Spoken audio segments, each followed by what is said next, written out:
What remains of a human being when you take away everything? Language, society, warmth, and even love.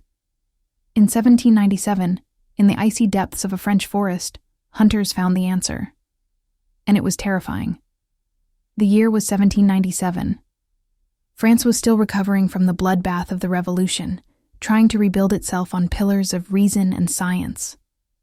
But in the dense, ancient forests of Aveyron, in the south of the country, something primitive, something that mocked the new era of enlightenment, still lurked. Local hunters, rough men accustomed to the cold and brutality of nature, followed the tracks of an unknown animal. They expected a wolf, perhaps a stray boar. What they found, however, paralyzed their hearts. Crouched among the roots of an oak tree, there he was. It was not an animal. It was a child, a boy of perhaps 12 years old, completely naked despite the biting cold.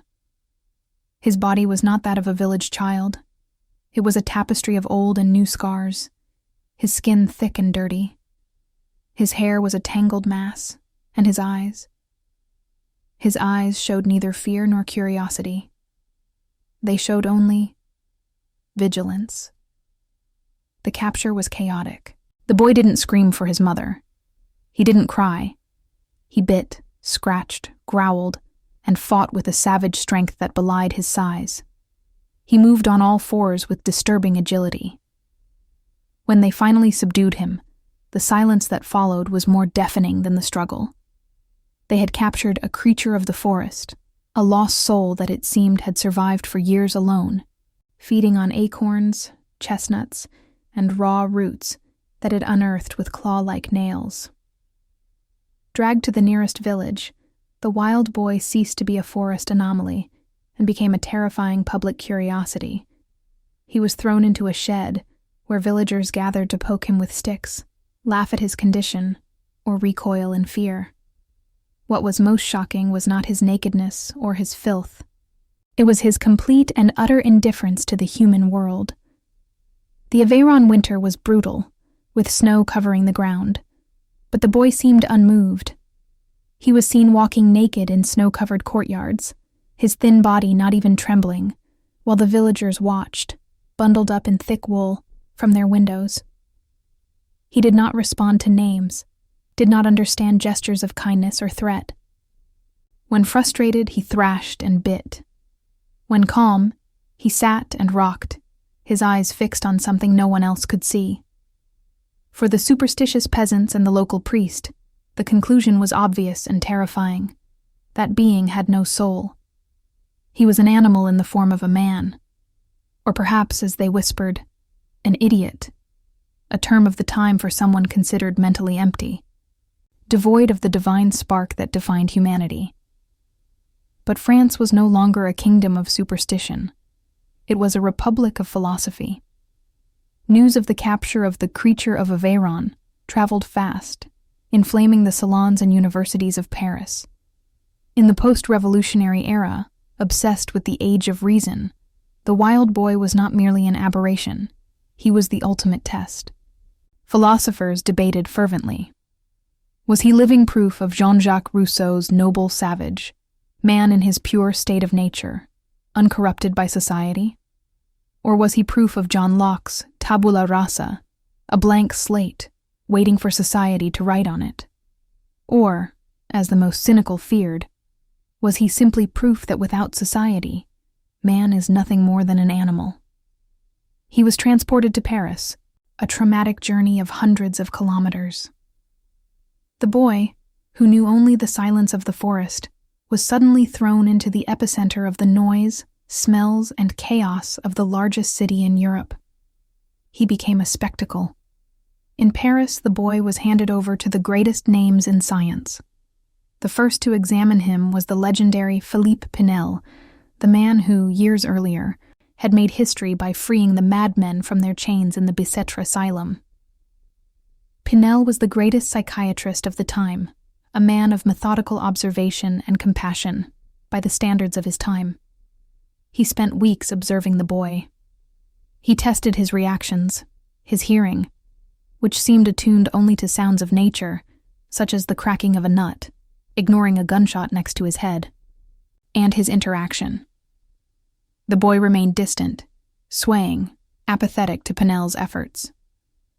Pinnell's diagnosis was swift, brutal, and for many, definitive. He published a report declaring the boy an incurable idiot. In Pinnell's view, the boy's savagery was not the cause of his condition. It was their fault. He argued that the boy had likely been born with a severe mental disability, and therefore had been abandoned in the forest by parents who could not or would not care for him. For Pinnell, the case was closed. The boy was a lost cause, a mistake of nature, unworthy of scientific effort. He would be sent to an asylum and forgotten. But one man disagreed. A young, idealistic, ambitious, and brilliant doctor named Jean-Marc Gaspard Itard, who worked at the National Institute for the Deaf and Mute in Paris. Itard looked at the boy and didn't see an incurable idiot. He saw Locke's blank slate. He vehemently rejected Pinnell's diagnosis, an act of enormous professional audacity, defying the highest authority in France. Itard believed the boy was a tabula rasa, that his mind wasn't broken, just empty. He argued that the boy's savagery was purely the result of years of extreme social isolation. He hadn't learned to be human because no one had taught him. Believing fervently in the power of science and education to shape the soul, Itard made a bold promise before the Parisian scientific community. He would take the boy into his home. He would educate him. He would teach him to feel, to think, and most importantly, to speak. He would civilize him. Science had found its champion, and the wild boy, now christened Victor by Itard, became the most famous experiment of the century. Itard took Victor to his home on the Institute grounds, where he was assisted by a patient and kind governess, Madame Guérin. What followed was not a tender education. It was a series of bizarre and sometimes cruel rituals of civilization.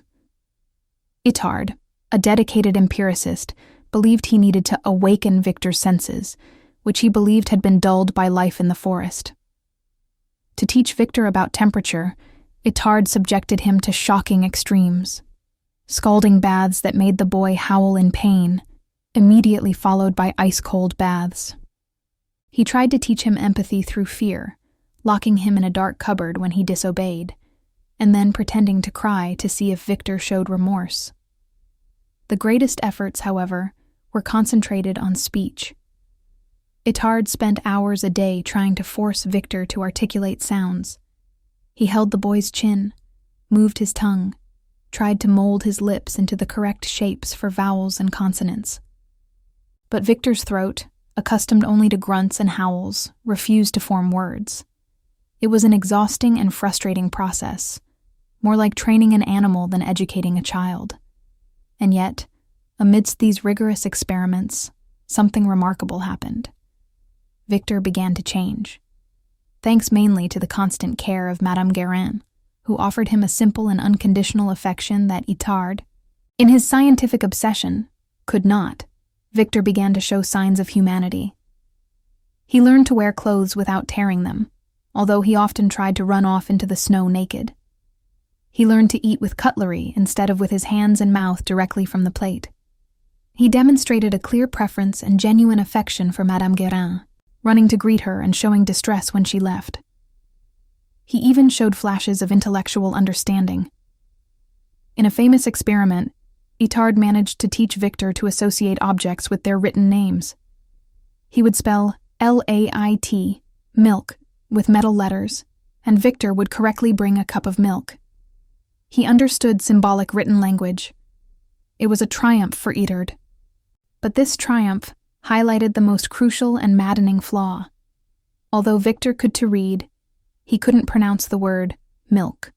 To say the word milk. Itard's science had reached Victor's mind, but not his voice. The barrier of speech remained impenetrable. 5 long years passed. 5 years of daily experiments, of small advances and monumental failures. Jean Itard's frustration became palpable. The idealistic young doctor who had promised to create a civilized man was now confronting the limits of his own science. Victor had learned routines. He had learned basic affection and word recognition. But he had not developed what Itard considered the essence of humanity: speech and complex morality. Victor could not understand abstract concepts such as justice or God. He operated purely on the level of desire and reward. Itard's obsession soured, turning into anger and disappointment. He began to see Victor less as a project and more as a burden. Finally, in 1806, Itard publicly admitted his defeat. He wrote a second report, much darker than the first, detailing his failures. He concluded that he had failed to teach speech or morality. Science, in Itard's form, officially declared that the savage could not be saved. The experiment was finished. With the failure of the experiment, scientific and public interest in Victor of Aveyron vanished as quickly as it had arisen. He was no longer the noble savage or the blank slate. He was simply Victor, the incurable idiot whom Pinel had diagnosed years before. The world moved on. Jean Itard, though deeply scarred by the failure, abandoned his pupil and channeled his genius into another field, becoming a world-renowned pioneer in otology, the study of the ear. Victor, the failed project, was abandoned by his master. The government, however, granted a small pension for his care. He was transferred to a small house in Paris, near the Institute. There, he would live the rest of his life in complete obscurity, forgotten by the world that once watched him with such fervor. But he was not entirely alone. Madame Guérin, the housekeeper, the only person who saw him not as an experiment but as a human being in need of care, moved in with him. She cared for him with silent devotion for the rest of his life, providing him with the only stability and affection he had ever known. Victor of Aveyron died in 1828, at around 40 years old, as quietly as he lived. His death was barely noticed, but the legacy of his miserable failure would haunt science for centuries. Victor's story remains a macabre tale, not about a wild boy, but about the brutal limits of 18th century science and its tragic failure to civilize a soul it could not understand. What the science of that time could not solve was the central mystery. Because did Itard fail? What was wrong with Victor? Today we have theories that Itard and Pinel could never have conceived. Was Victor autistic? Many of his behaviors, insensitivity to certain stimuli, lack of eye contact, resistance to speech, repetitive movements, align perfectly with a modern diagnosis of severe autism. Had he suffered brain damage during a traumatic childhood in the forest? Or is the truth something even more tragic? Scientists today speak of a critical window for language acquisition, a period in the first years of life when the human brain is prepared to learn to speak. Victor spent this entire window alone, hearing only the wind and the animals.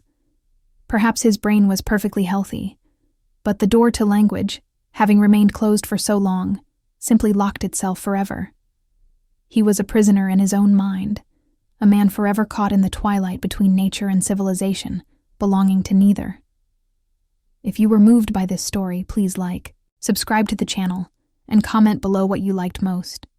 Your opinion is very important to us. Share this video with someone who needs an inspiring story. Until next time.